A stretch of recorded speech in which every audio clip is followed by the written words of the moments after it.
Hi friends, ಎಲ್ಲರಿಗೂ ನಮಸ್ಕಾರ. Welcome to my YouTube channel. Sandhya ಚಿಂತಾಕ್ರಾಂತಳಾಗಿದ್ದಳು. ಇತ್ತೀಚೆಗೆ ಪರಿಚಯವಾದ ಆ ವ್ಯಕ್ತಿ ತನಗಿಂತಲೂ ವಯಸ್ಸಿನಲ್ಲಿ, ಅನುಭವದಲ್ಲಿ ಅತಿ ಎತ್ತರದಲ್ಲಿದ್ದ. ಅಷ್ಟೇ ವಿನೀತ ಭಾವದ, ಸುಮಾರು 45ರ ಮಾಗಿದ ವ್ಯಕ್ತಿತ್ವ. ಆತನನ್ನು ನೋಡಿದ ಕ್ಷಣ ಪೂಜ್ಯ ಭಾವ ತಾಳಿಬಿಡಬಹುದಾದಂತಹ ಆ ವ್ಯಕ್ತಿಯನ್ನು ಪೂಜಿಸಬೇಕೆ ಅಥವಾ ಗೌರವಿಸಬೇಕೆ ಎಂಬ ಯೋಚನೆಯಲ್ಲಿದ್ದಳು. ನಿಜ, ಮನೆಯಲ್ಲಿ ವಯಸ್ಸಾದ ತನ್ನ ಅಮ್ಮ ಸುಮಾರು 1 ವರ್ಷದಿಂದ ಹಾಸಿಗೆ ಹಿಡಿದು ಮಲಗಿ ಪ್ರತಿ ಕ್ಷಣ ಹಿಂಸೆ ಅನುಭವಿಸುತ್ತಿರುವ ಆಕೆಯ ಚಿತ್ರಣ ಒಂದೆಡೆ. ಆಸ್ಪತ್ರೆಯಲ್ಲಿ ವೈದ್ಯರ ಸಲಹೆಯಂತೆ ಕೂಡಲೇ ತಮ್ಮಮ್ಮನಿಗೆ ಶಸ್ತ್ರಚಿಕಿತ್ಸೆ ಮಾಡಿಸಬೇಕು. ಅದಕ್ಕೆ ಏನಿಲ್ಲವೆಂದರೂ 1 ಲಕ್ಷಕ್ಕೂ ಮೀರಿದ ಹಣ ಹೊಂದಿಸಬೇಕು. ಅಷ್ಟೂ ತನ್ನಲ್ಲಿ ಹೊಂದಿಸಲು ಸಾಧ್ಯವೇ ಇಲ್ಲ. ಮನೆಯಲ್ಲಿ ಕಿತ್ತು ತಿನ್ನುವ ಬಡತನ. ಚಿಕ್ಕ ವಯಸ್ಸಿನಲ್ಲಿಯೇ ತನ್ನ ಜನನಕ್ಕೆ ಕಾರಣವಾದ ಅಪ್ಪ ತನ್ನ ಅಮ್ಮನ ಸ್ವಾಭಿಮಾನದ ಮನೋಭಾವದ ಜೀವನಕ್ಕೆ ಬೇಸತ್ತು ಹೆಂಡತಿಯಿಂದ ವಿಮುಕ್ತಿಯಾಗಿ ತಾಯಿ ಮಗಳನ್ನು ಅನಾಥ ಆಗಿದ್ದರೂ ಹಾಗೇ ಅಮ್ಮನಿಗೆ ಅನಾಥ ಪ್ರಜ್ಞೆ ಕಾಡಿದಾಗ ಸಮಯ ಮೀರಿತ್ತು.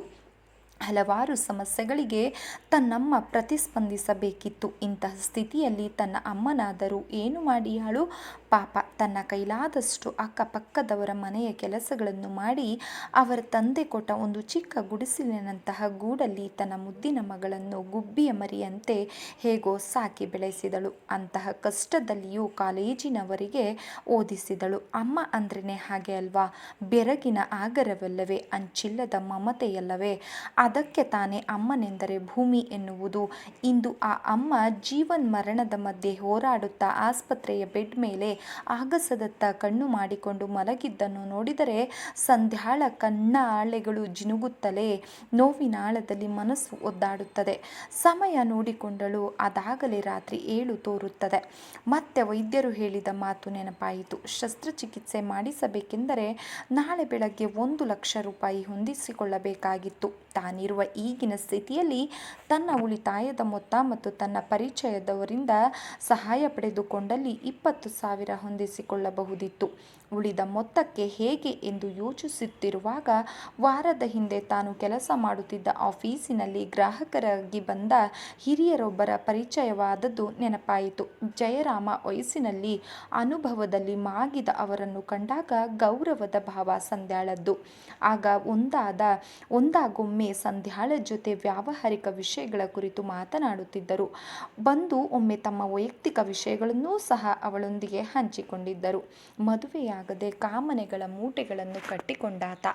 ಸಂಧ್ಯಾಳತ್ತ ಒಂದು ಆಪ್ತ ನೋಟ ಜಯರಾಮನದ್ದು. ಅವರ ಮನ ಸಂಧ್ಯಾಳಿಂದ ಏನೋ ಬಯಸುವಂತಿತ್ತು. ಸೂಕ್ಷ್ಮ ಮನಸ್ಸಿನ ಸಂಧ್ಯಾಗೆ ಅದರ ಅರಿವು ತಕ್ಷಣಕ್ಕಾಗಿತ್ತು. ಆದರೆ ಅವಳಿಂದ ಸ್ಪಂದನರಹಿತ ನೋಟದಲ್ಲಿ ಜಯರಾಮ ಏನೋ ಒಂದನ್ನು ಅರಿಯಲಾಗಿದ್ದ. ತಾಳ್ಮೆ ಇಲ್ಲದ ಸಮಯ ವೇಗವಾಗಿ ಸಾಗುತ್ತಲೇ ಇತ್ತು. ಈಗ ಸಂಧ್ಯಾ ಕೇವಲ ತನ್ನ ಮುಂದಿರುವ ಒಂದೇ ದಿನದಲ್ಲಿ ತಾನು ನಿರ್ಧಾರ ತೆಗೆದುಕೊಳ್ಳಬೇಕಿದೆ. ಒಂದೆಡೆ ತನ್ನಮ್ಮನ ಚಿತ್ರಣ ಮನದಲ್ಲಿ ಮೂಡಿದಾಗ ಮತ್ತೆ ಕಣ್ಣಂಚನ್ನು ಒದ್ದೆಯಾಗಿಸಿದ್ದು ಇನ್ನೂ ತಡ ಮಾಡುವಲ್ಲಿ ವ್ಯರ್ಥವಿಲ್ಲವೆಂದು ನೇರವಾಗಿ ಜಯರಾಮನಿಗೆ ಫೋನ್ ಇಕ್ಕಿದಳು. ಸರ್, ನಿಮ್ಮ ಜೊತೆ ಒಂದಷ್ಟು ಮಾತಾಡಬೇಕಿದೆ, ಸಮಯ ಕೊಡಿ ಪ್ಲೀಸ್ ಎಂಬ ಸಂಧ್ಯಾಳ ಬೇಡಿಕೆಗೆ ಅತ್ತ ಜಯರಾಮ ಆಯಿತು ಬನ್ನಿ ಎಂದು ತಮ್ಮ ಮನೆಗೆ ಆಹ್ವಾನಿಸಿದರು. ಸಂಧ್ಯಾ ಮತ್ತೆ ಯೋಚಿಸಿದಳು. ನೋ, ಬೇರೆ ದಾರಿನೇ ಇಲ್ಲ. ತನ್ನ ಹುಟ್ಟಿಗೆ ಕಾರಣರಾದ ತನ್ನ ಅಮ್ಮನಿಗೆ ತಾನು ಮಾಡುವ ಈ ತ್ಯಾಗ ಎಂದಿಗೂ ಸಮವಾಗದು. ತನ್ನ ಭೌತಿಕ ಮತ್ತು ಆಂತರ್ಯದ ವ್ಯಕ್ತಿತ್ವವನ್ನು ಸೃಷ್ಟಿಸುವಾಗ ಅಮ್ಮ ಇಷ್ಟೊಂದು ಕಷ್ಟಪಟ್ಟಿದ್ದಾಳೆ ಎಂದು ನಂದಿ ಹೋಗುತ್ತಿರುವ ಅಮ್ಮನ ಉಸಿರಿಗೆ ತಾನೊಂದಿಷ್ಟು ಆಮ್ಲಜನಕವಾಗಬೇಕಿದೆ. ಭೌತಿಕ ಶೀಲಕ್ಕಿಂತ ಆಂತರ್ಯದ ಶೀಲವನ್ನು ನಂಬಿಕೊಂಡಿದ್ದ ಸಂಧ್ಯಾ ತಡ ಮಾಡದೆ ತನಗೆ ತಾನೇ ಆಕರ್ಷಕವಾಗಿ ಕಾಣುವಂತೆ, ತನ್ನ ಸೌಂದರ್ಯಕ್ಕೆ ತಾನೇ ಮತ್ತೇರುವಂತೆ ಒಂದಷ್ಟು ಅಲಂಕಾರವನ್ನು ಮಾಡಿಕೊಂಡಳು. ಜಯರಾಮನ ಮನೆಗೆ ಬಂದಳು. ಅವಳ ಮನದಲ್ಲಿ ಭಾವಗಳ ಮಹಾಪುರ. ಅವುಗಳಿಗೆ ತಡೆಯುತ್ತದೆ ಮನಸ್ಸನ್ನು ಸೀಮಿತಗೊಳಿಸಿಕೊಂಡಳು. ಒಂದು ವೇಳೆ ಜಯರಾಮ ತಾನಂದುಕೊಂಡಂತೆ ತನ್ನಿಂದ ಅದನ್ನು ನಿರೀಕ್ಷಿಸದಿದ್ದರೆ ಗೊತ್ತಿಲ್ಲ. ಆದರೆ ಏನೋ ಒಂದನ್ನು ನನ್ನಿಂದ ಆತ ನಿರೀಕ್ಷಿಸುತ್ತಿರುವುದಂತೂ ಸತ್ಯ.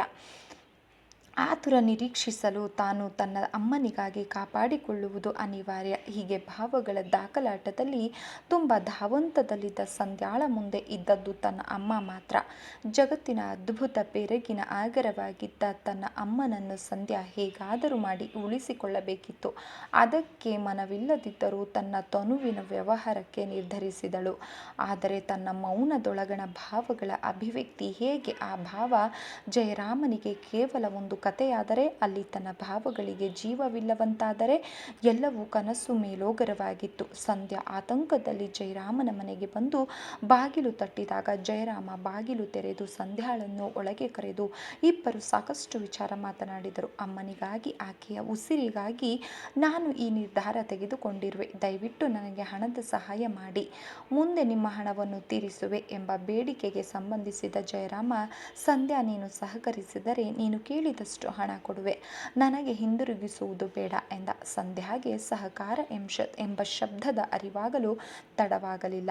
ತಕ್ಷಣ ಅವರ ಮನದಾಸೆಯನ್ನು ನಿರೀಕ್ಷಿಸಿದ ಸಂಧ್ಯಾ ಗುಣಗಾಡಿದಳು. 1,00,000 ನೋಟಿನ ಕಂತಿನೊಳಗೆ ಬಂದ ಜಯರಾಮ ಅವಳ ಕೈಗಿಡುತ್ತಲೇ ಸ್ಪರ್ಶಕದಲ್ಲಿ ತೇಲಿದ ಸಂಧ್ಯಾ ಮನಸ್ಸಿಲ್ಲದಿದ್ದರೂ ತಾನಾಗಿಯೇ ಒಪ್ಪಿಕೊಂಡ ಒಪ್ಪಂದವಿದು. ತನ್ನ ಬದುಕಿನ ಸಂತೆಯಲ್ಲಿ ತನು ಮನದ ವ್ಯವಹಾರವಿದು. ಇಲ್ಲಿ ತನು ಮತ್ತು ಮನಗಳೆರಡೂ ವ್ಯವಹಾರದ ಸರಕು ಮತ್ತು ಸೇವೆಗಳಾಗಿವೆ. ಇಂತಹ ವ್ಯಾವಹಾರಿಕ ಒಪ್ಪಂದದಲ್ಲಿ ಗ್ರಾಹಕನಿಗೆ ತೃಪ್ತಿಪಡಿಸಬೇಕಾದದ್ದು, ಅದರಿಂದ ಹಣ ಪಡೆದ ತನ್ನ ಆದ್ಯ ಕರ್ತವ್ಯ. ಬೆಂಬಲ ಮಾತು ಮೌನದಲ್ಲಿ ಲೀನವಾಗಿ ಭಾವ ವ್ಯವಹಾರವಾಗಿ ಬಯಲಾಗಿತ್ತು. ಜಯರಾಮ ಅವಳನ್ನು ಬರಸೆಳೆದುಕೊಂಡು ಅಪ್ಪಿಕೊಂಡ. ಮನವಿಲ್ಲದಿದ್ದರೂ ತನುವನ್ನು ಅವನಿಗೆ ಅರ್ಪಿಸಿಕೊಂಡ. ಸಂಧ್ಯಾಳನ್ನು ಕ್ಷಣ ಮಾತ್ರದಲ್ಲಿ ಆವರಿಸಿಕೊಂಡ ಆಕೆಯನ್ನು ಮುದ್ದಿಸುವ ಆತುರದಲ್ಲಿ ಆವರಿಸಿಕೊಂಡ ಜಯರಾಮನಿಗೆ ಮತ್ತೆ ಮುಂದುವರೆಯಲು ಸಾಧ್ಯವಾಗಲೇ ಇಲ್ಲ. ಸಂಧ್ಯಾಳಲ್ಲಿ ಒಬ್ಬ ಪ್ರಿಯತಮೆ ಬಯಸಿದ್ದ ಜಯರಾಮನ ಆಸೆ ಈಡೇರಿಸಿಕೊಳ್ಳಲು ಆಗಲಿಲ್ಲ. ಅದೆಂಥದ್ದೋ ಅವ್ಯಕ್ತ ಭಾವಾನುಬಂಧ ಅವನನ್ನು ಬಂಧಿಸಿತ್ತು. ಸಂಬಂಧದ ದಿಕ್ಸೂಚಿ ಮತ್ತೆ ಲೋನವಾಯಿತು. ಆದರೆ ಸಂಧ್ಯಾಳಿಗೆ ತಾನು ಪಡೆದ ಹಣಕ್ಕೆ ಪ್ರತಿಯಾಗಿ ಅವನಿಗೆ ತೃಪ್ತಿಪಡಿಸಬೇಕೆಂದಷ್ಟೇ ಅವಳ ಗುರಿಯಾಗಿತ್ತು.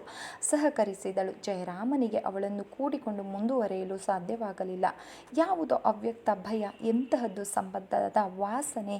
ಆ ವಾಸನೆಯಲ್ಲಿ ಅವಳ ಮೇಲಿದ್ದ ಪ್ರೀತಿಯ ಕಾಮದ ಎಳೆತ ಕಳೆದು ಹೋಗಿ ಅದು ಮಮತೆಯಾಗಿ ರೂಪಾಂತರವಾಗುತ್ತದೆ. ಅವಳ ಮೇಲಿನ ಮಮತೆಯ ಸಂಬಂಧದ ಬೇರು ಜಯರಾಮನನ್ನು ಅಲ್ಲಾಡಿಸಿತು. ತನ್ನ ಬಾಹುಗಳಲ್ಲಿ ಸಿಲುಕಿಕೊಂಡಿದ್ದ ಅವಳ ತನುವನ್ನು ಬಿಡಿಸಿ ಅದೆಂತಹದ್ದೋ ಆತ ಅಪಾಯಮಾನದ ಭಾವದಲ್ಲಿ, ಸಂಧ್ಯಾ ನೀನು ಮೊದಲು ಇಲ್ಲಿಂದ ಹೋಗು, ಈ ಹಣದಿಂದ ನಿಮ್ಮಮ್ಮನ ಶಸ್ತ್ರಚಿಕಿತ್ಸೆ ಮಾಡಿಸು ಎಂದು ಅವಳನ್ನು ಬೀಳ್ಕೊಟ್ಟರು. ತನು ಮನ ಒಂದಾಗದಿದ್ದಾಗ ವ್ಯವಹಾರವು ಬಂಧನವು ಅಲ್ಲಿಗೆ ಭಗ್ನವಾಗಿತ್ತು. ಸಂಧ್ಯಾಳ ಮನದೊಳಗೆ ಭಾವಕ್ಕೊಂದು ಜೀವ ತುಂಬಿತ್ತು. ಅರಿವಿರದ ಮೊಗ್ಗಿನ ರೀತಿ ಆಗಿದ್ದ ಸಂಧ್ಯಾ ಬೆರಗಿನಿಂದಲೇ ಹೊರ ನಡೆದಾಗ ಜಯರಾಮನ ಆಗಿನ ನೋಟ, ಆಕೆಯನ್ನು ಬೀಳ್ಕೊಡುವಾಗಿನ ಆತನ ಮನಸ್ಥಿತಿ, ಬಹುದಿನದಿಂದ ತನ್ನೊಡನಿದ್ದ ಆಪ್ತರೊಬ್ಬರನ್ನು ತನ್ನದೇ ಮನೆಯಿಂದ ಮುಕ್ತಗೊಳಿಸಿ ಮುಂದಿನ ಬದುಕಿಗೆ ಕಳುಹಿಸಿಕೊಡುವಂತಿತ್ತು. ಸರ್, ನಿಮಗೆ ನಾನು ತೃಪ್ತಿ ಕೊಡುವಲ್ಲಿ ಸೋತೆ ಎನ್ನಿಸುತ್ತಿದೆ. ಕ್ಷಮಿಸಿ ಸರ್, ನಿಮ್ಮ ಹಣ ತೆಗೆದುಕೊಳ್ಳಿ ಎಂದು ಸಂಧ್ಯಾಳ ಕಣ್ಣಿಂದ ಜಿನುಗುವ ನೀರನ್ನು ಜಯರಾಮನು ತನ್ನ ಬೆರಳಿನಿಂದ ಒರೆಸಿ, ಅದರಲ್ಲಿ ನಿಂದೇನೂ ತಪ್ಪಿಲ್ಲ. ನಿನ್ನನ್ನು ಈ ಬಗೆಯಲ್ಲಿ ಬಳಸಿಕೊಳ್ಳುತ್ತಿರುವುದು ನನ್ನದೇ ತಪ್ಪು ಎನ್ನಿಸುತ್ತಿದೆ. ಈ ದಿನ ನನ್ನ ಆಂತರ್ಯದ ಅರಿವನ್ನು ತೆರೆಸಿದೆ. ಹೋಗು, ನೀ ತಡ ಮಾಡದೆ ಆಸ್ಪತ್ರೆಗೆ ಹೋಗಿ ಈ ಹಣ ಸಂದಾಯ ಮಾಡಿ ನಿಮ್ಮಮ್ಮನನ್ನು ಉಳಿಸಿಕೊಳ್ಳುವುದಕ್ಕಾಗಿ ಮುಂದಿನ ವ್ಯವಸ್ಥೆ ಮಾಡು. ನಾನು ನಂತರ ಬಂದು ನಿಮ್ಮನ್ನು, ನಿನ್ನ ಅಮ್ಮನನ್ನು ಕಾಣುತ್ತೇನೆ ಎಂದು ಸಂಧ್ಯಾಳನ್ನು ಸಾಂತ್ವನಿಸಿ ಕಳುಹಿಸಿದ. ಜಯರಾಮನಿಗೆ ಅದೆಂತಹದ್ದೋ ಅವ್ಯಕ್ತ ಪಾಪ ಪ್ರಜ್ಞೆ ಕಾಡಿತ್ತು. ಇದು ಏಕೆ ಹೀಗಾಗುತ್ತದೆ? ಸಂಧ್ಯಾ ನನ್ನಲ್ಲಿ ಹೊಸ ಮನುಷ್ಯನನ್ನು ಪರಿಚಯಿಸುವಂತೆ ಯಾರು ಅವಳನ್ನು ಆವರಿಸಿಕೊಂಡಾಗ ಅದಾವುದೋ ಬಂಧದ ವಾಸನೆ ನನಗೆ ತಾಕಿತಲ್ಲ. ಏನದು?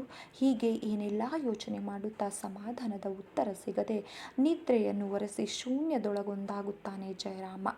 ಮಾರನೇ ದಿನ ಬೆಳಗ್ಗೆ ಜಯರಾಮ ಉಪಹಾರ ಮಾಡಿಕೊಂಡು ನೇರವಾಗಿ ಸಂಧ್ಯಾ ಚಿಕಿತ್ಸೆ ಪಡೆಯುತ್ತಿರೋ ಆಸ್ಪತ್ರೆಗೆ ತೆರಳುತ್ತಾನೆ. ಅದೇನೋ ಯಾತನೆ, ಅವ್ಯಕ್ತ ಭೀತಿ. ಸಂಧ್ಯಾಳಿಗೆ ಹೇಗೆ ಮುಖ ತೋರಿಸಲಿ, ಅವರ ತಾಯಿಗೆ ಏನೆಂದು ಸಮಾಧಾನಿಸಲಿ ಎನ್ನುತ್ತಾ ಆಸ್ಪತ್ರೆಯೊಳಗೆ ಬರುತ್ತಾರೆ. ನೇರವಾಗಿ ಸಂಧ್ಯಾಳ ಅಮ್ಮ ಇರುವ ರೂಮ್ಗೆ ಪ್ರವೇಶಿಸುತ್ತಾರೆ.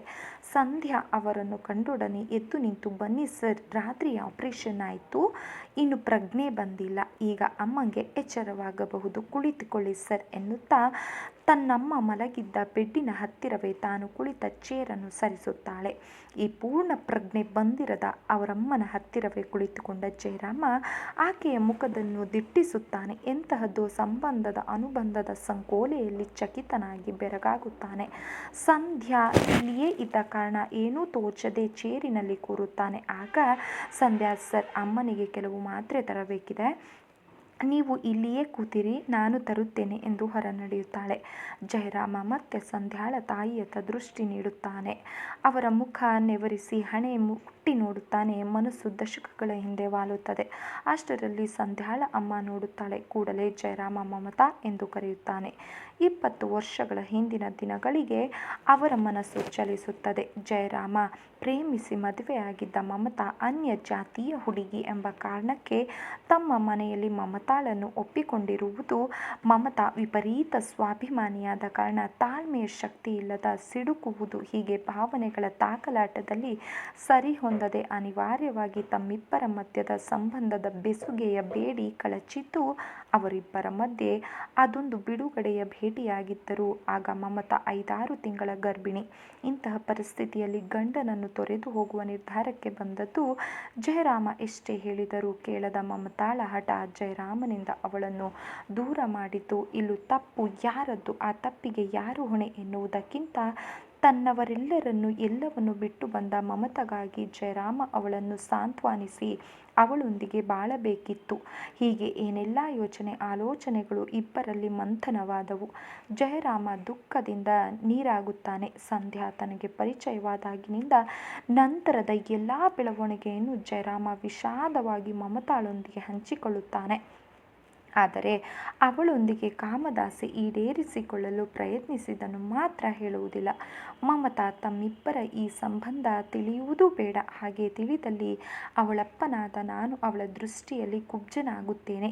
ನಾಳೆ ನಾನು ಯೋಚಿಸಿ ಒಂದು ನಿರ್ಧಾರಕ್ಕೆ ಬರುತ್ತೇನೆ. ಅಲ್ಲಿಯವರೆಗೂ ನೀನು ಈ ಬಗ್ಗೆ ಸಂಧ್ಯಾಳಿಗೆ ಏನು ಅಂತಾನೂ ತಿಳಿಸಬೇಡ. ಈ ವಿಷಯದಲ್ಲಿ ನೀನು ಮೌನವಾಗಿದ್ದರೆ ಆ ಮೌನದಲ್ಲಿ ಬದುಕಿನ ಹಲವು ಕಥೆಗಳಿಗೆ ಭಾವದೊಡಲಿನ ಜೀವ ಬರುತ್ತದೆ ಎಂದು ಜಯರಾಮ ಮಮತಾಳನ್ನು ಬಾಚಿ ತಪ್ಪಿಕೊಳ್ಳುತ್ತಾನೆ. ಅಷ್ಟರಲ್ಲಿ ಮಾತ್ರೆ ತರಲು ಹೋಗಿದ್ದ ಸಂಧ್ಯಾ ಬರುವುದನ್ನು ಗಮನಿಸಿ ಇಬ್ಬರು ಸುಮ್ಮನಾಗುತ್ತಾರೆ.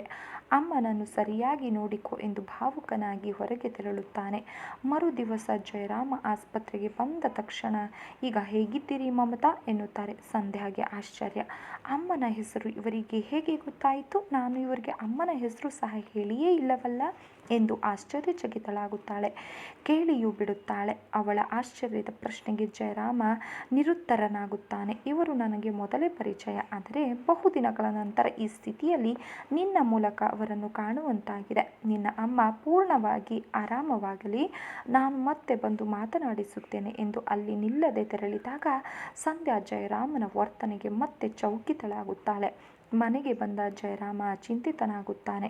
ನಾನು ಬಯಸಿದ್ದು ಮಗಳಿಗೆ, ಅವಳ ತಾಯಿ ಅಂದರೆ ನನ್ನ ಹೆಂಡತಿಯ ಚಿಕಿತ್ಸೆಗಾಗಿ ನನ್ನ ಹಣವನ್ನು ಖರ್ಚು ಮಾಡಬೇಕಿದ್ದ ನನ್ನ ಕರ್ತವ್ಯ ಮರೆತು ಸಂಧ್ಯಾ ಮಗಳೆಂದು ತಿಳಿಯದೆ ಅವಳನ್ನು ಬಯಸಿದ್ದು ನಾನಿಂತಹ ಕ್ರೂರಿ? ನನ್ನ ಪೂರ್ವಜನ್ಮದ ಪುಣ್ಯವೋ ಅಥವಾ ನನ್ನ ಒಳೆಯ ಮನಸ್ಸೋ? ಅಂದು ಅವಳ ಮೇಲೆ ನನ್ನ ಕಾಮದಾಸೆ ಆಟ ಮುಂದುವರೆಯದೆ ನನ್ನನ್ನು ತಡೆದಿದ್ದಕ್ಕಾಗಿ ತನ್ನೊಳಗಿನ ಅರಿವಿಗೆ ನಮಿಸುತ್ತಾನೆ. ತಡ ಮಾಡದೆ ಮರುದಿನವೇ ಆಸ್ಪತ್ರೆಗೆ ತೆರಳಿ ಮತ್ತೆ ಮಮತಾ ಮತ್ತು ಸಂಧ್ಯಾಳೊಡನೆ ಮಾತನಾಡುತ್ತಾರೆ. ಸರ್, ನಿಮ್ಮ ಸಹಾಯ ಸಹಕಾರ ನಾನೆಂದೂ ಮರೆಯಲಾರೆ. ಅದರಿಂದಾಗಿ ಅಮ್ಮನನ್ನು ಆರೋಗ್ಯ ಬೇಗನೆ ಚೇತರಿಸಿಕೊಂಡಿದೆ. ನಿಮ್ಮ ಋಣ ತೀರಿಸಲು ನನಗಾಗದು. ನೀವು ನೀಡಿದ ಹಣವನ್ನು ನಿಮಗೆ ಹಿಂದಿರುಗಿಸಲು ನನಗೊಂದಿಷ್ಟು ಸಮಯಾವಕಾಶವನ್ನು ನೀಡಿ ಪ್ಲೀಸ್ ಎನ್ನುತ್ತಾಳೆ. ಸಂಧ್ಯಾ ನನ್ನನ್ನು ಮೆಚ್ಚಿ ಬಂದ ಮಮತಾಗೆ ದ್ರೋಹ ಮಾಡಿದ್ದಲ್ಲದೆ ತನ್ನ ಮಗಳನ್ನು ಬಯಸಿದ್ದು ತಾನು. ಸಂಧ್ಯಾಳ ವ್ಯಕ್ತಿತ್ವದ ಎತ್ತರದ ಮುಂದೆ ಗೌಡವಾಗಿ ಜಯರಾಮ ಬಾಗುತ್ತಾನೆ. ಆಗ ಜಯರಾಮ, ಇಲ್ಲ ಸಂಧ್ಯಾ, ನೀನೇ ನನ್ನದೊಂದು ಕೋರಿಕೆಯನ್ನು ನಡೆಸಿಕೊಡಬೇಕಿದೆ ಎನ್ನುತ್ತಾರೆ. ಆಗ ಸಂಧ್ಯಾ, ಏನದು ಸರ್? ನಿಮ್ಮ ಕೋರಿಕೆಯನ್ನು ನೆರವೇರಿಸಿಕೊಡುವಷ್ಟು ದೊಡ್ಡವಳೇ ನಾನು? ಅದೇನು ಹೇಳಿ ಸರ್ ಎನ್ನುತ್ತಾಳೆ. ಏನಿಲ್ಲ ಸಂಧ್ಯಾ, ನಮ್ಮಿಬ್ಬರ ಮಧ್ಯೆ ನಡೆದ ಘಟನೆ ಎಲ್ಲವನ್ನು ಮರೆತು ಬಿಡು. ನಿಮ್ಮಮ್ಮನಿಗೂ ಹೇಳಬೇಡ. ಬೇಡ. ನಾನು ನಿಮ್ಮಿಬ್ಬರಲ್ಲಿ ಬಯಸುವುದು ಇಷ್ಟೇ. ನಿಮ್ಮಮ್ಮನಿಗೆ ಗಂಡನಾಗಿ ನಿನಗೆ ತಂದೆಯಾಗಿ ನನ್ನನ್ನು ಸ್ವೀಕರಿಸಿ ನಿಮ್ಮ ಕುಟುಂಬದೊಳಗೊಂದಾಗಿರಲು ನನಗೊಂದಿಷ್ಟು ಸ್ಥಳ ಕೊಡುವೆಯಾ ಎನ್ನುತ್ತಾನೆ. ಅಷ್ಟರಲ್ಲಿ ಇನ್ನೊಂದೆಡೆಯಿಂದ ಬಂದ ಮಮತಾಳ ತಲೆಯನ್ನು ಪ್ರೀತಿಯಿಂದ ಸವರುತ್ತಾನೆ. ಮತ್ತೊಂದೆಡೆ ಸಂಧ್ಯಾಳನ್ನು ಆಲಂಗಿಸಿಕೊಳ್ಳುತ್ತಾನೆ. ತನ್ನೊಳಗಿನ ದೇವನನ್ನು ಕೂಡಿಕೊಂಡ ಸಾರ್ಥಕತೆ ಮಮತಾಗಾದರೆ ತನಗೆ ಅಪ್ಪ ಎಂಬ ಪ್ರಪಂಚ ಸಿಕ್ಕ ಸಂಭ್ರಮ ಸಂಧ್ಯಾಳದ್ದು. ಓಡುವ ನದಿಗಳೆರಡೂ ಸಾಗರದ ಒಡಲನ್ನು ಸೇರಿದಂತಹ ಶೂನ್ಯ ಅಂದಿತ್ತು. ಇಬ್ಬರೂ ಜಯರಾಮನನ್ನು ಆಲಿಂಗಿಸಿಕೊಂಡು ಆವರಿಸಿಕೊಳ್ಳುತ್ತಾರೆ. ಬದುಕಿನ ಸಂತೆಯಲ್ಲಿ ತನುಮನದ ವ್ಯವಹಾರ ಒಂದು ಹೀಗೆ ಸುಖಾಂತ್ಯವಾಗುತ್ತದೆ. ತನ್ನ ತನುವಿನ ಮಾರಾಟದ ಸಂದರ್ಭದಲ್ಲಿ ತಾನು ಅನುಭವಿಸಿದ ನೋವಿನ ತೊಳಲಾಟವನ್ನು ಸಂಧ್ಯಾ ತನ್ನ ಮೌನದೊಳಗಿನ ಕಥೆಯನ್ನರಸಿ ತನ್ನೊಳಗಣ ಭಾಗದಲ್ಲಿಯೇ ಬತ್ತಿಸಿಕೊಳ್ಳುತ್ತಾಳೆ. ಸ್ನೇಹಿತರೆ, ಈ ಒಂದು ವಿಡಿಯೋ ಇಷ್ಟ ಆಗಿದೆ, ದಯವಿಟ್ಟು ಲೈಕ್ ಮಾಡಿ, ಸಬ್ಸ್ಕ್ರೈಬ್ ಮಾಡಿ.